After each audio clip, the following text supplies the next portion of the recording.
Good evening, everyone. My name is Silen, as in silent without a T. I use they, them, or he, him pronouns. Nick is going to pull up some different slides for me in just a moment here. When I was growing up, I didn't feel possible. And by possible, I don't mean possibility. My life was really brimming with possibility. I grew up here in Fort Collins, white suburbia, upper middle class. My summers included things like piano lessons and Girl Scout camps and water fights in the park with my friends. On paper, my future seemed pretty limitless. I got great grades, was in upwards of 7 extracurriculars, lots of advanced classes, but still something felt deeply wrong. And by that, I mean, I couldn't see myself living for very long. Starting around the age of 13, I started to feel deeply sad and didn't know why. For almost a decade, me, my parents, the friends, and other adults around me weren't really sure if I was going to live or die. This photo that you see on the screen is a body drawing I did of myself at 18.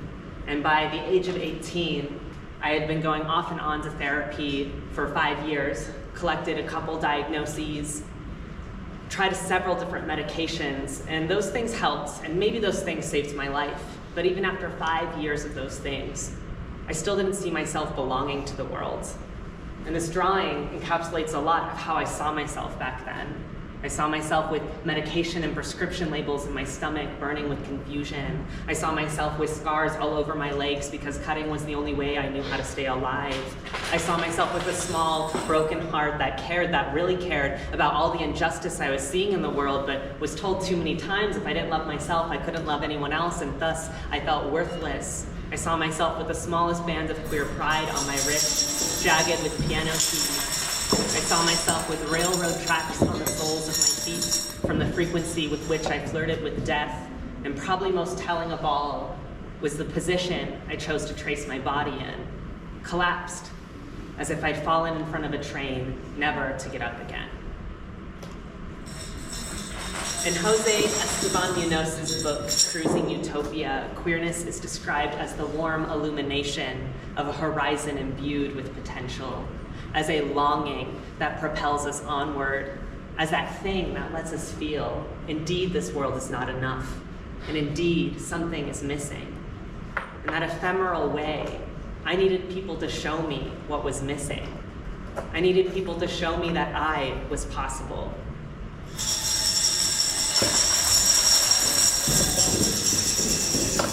That first feeling of possible for me happened when I was 19 years old.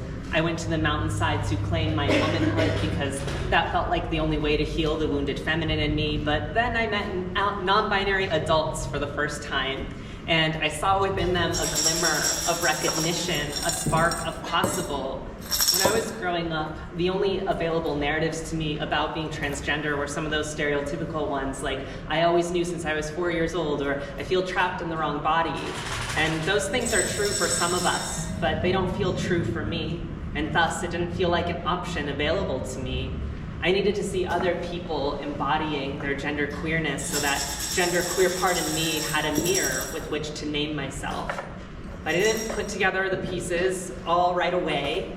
So on that mountainside, with a glimmer of mysterious non-binary recognition, the ponderosa pine and the aspen trees, I cut off all my hair to mark my transition into womanhood. And immediately afterwards, I felt this stirring in me. And without really knowing why, I found myself asking those non-binary people, what does masculinity mean to you? And their answers started to break all the gender boxes in my head. For so long, I had equated masculinity only with empire and violence and destruction, but in them, I saw them inhabiting a masculinity that seemed to belong to them alone. A queer masculinity that felt alluring and life-affirming and powerful and possible. Fast forward 4 months, I was performing as a drag king, feeling like it was less like a performance and more like a part of me, exercising the parts of myself that had made me so small. I started hearing voices entering women's restrooms, voices that would say, "Are you a woman? Are you a woman? Are you a woman?" To which I would say, "Oh my gods, stop asking." Because that question was so terrifying. That question would unravel everything in my life that I knew and everything in my life that I didn't know. But just on the other side of that question was an unfettered joy I didn't know existed, because for so long I had strived for only ordinary contentment. I had seen that my world could be bigger. I had seen a path that my future might include a world big enough that I could be alive within it. And I couldn't unsee it. So next I had to start embracing my identity. So I joined a transgender community choir that was open to quote-unquote allies. And within a year, I had my own prescription for testosterone, listening to the inner myth of my body as one that needed to shapeshift, sometimes taking testosterone on stage as part of performance art, like you see in this photo on the screen, as a way to ritualize and honor what for me is an act of self-love. One thing that helped me embrace my identity was learning about my LGBTQ plus ancestors, my queer and trans activist ancestors. I learned that my queer and trans activist ancestors would throw Compton cafeteria trays, finally fed up from regular sexual assault from police. I learned that my activist ancestors would infiltrate the New York Stock Exchange, would throw fake blood off of balconies, would disrupt Catholic Mass with die-ins. I learned that my activist ancestors were so grief-stricken.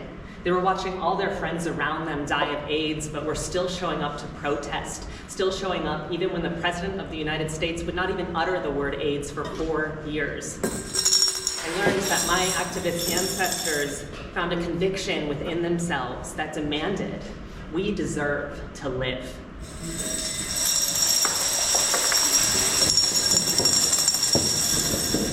I felt proud being connected to a lineage like this, being part of a community not bound by DNA, but bound by our authenticity and love for one another.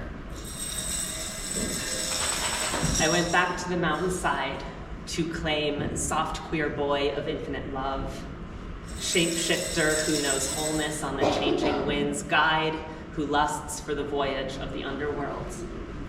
And these antlers you see on the screen were given to me by a trans elder, and he was only 50 at the time, but too many of us have to become elders too young. And he took my hands in his and he said, I see you, shapeshifter. I see you, edgewalker.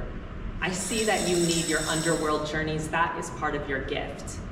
But you need to come back every time. Come back every time. Come back every time. Your community needs you. And it was within those words that trans elder gave me something my psychiatrist never could, a sense of belonging. My life was saved by my peers, by the other queers who had gone through it, who left me roadmaps to stay alive. Peer support is important to me because it asks, how do you make sense of your own story? And what I've come to learn about my own story is that suicidal teenager I was, there was nothing wrong with them. There was something wrong with the world they were living in. And at the end of the day, there's probably some queer things going on with my brain chemistry, but I don't believe there's anything broken or ill about me. And in fact, I think there's quite a bit of wisdom I have to offer the world because of the unflinching intimacy I have with my own underworld. Today, I stay alive for my queer and trans ancestors who couldn't. I stay alive because someone has to grieve all these transcestors erased in death. I stay alive for the emergent ones, for the LGBTQ plus youth, for the trans boys wearing dresses to school who sometimes teach me that there's more possible to the world than I once thought too. And I stay alive because in a world that daily denies my existence, staying alive is the sweetest rebellion I can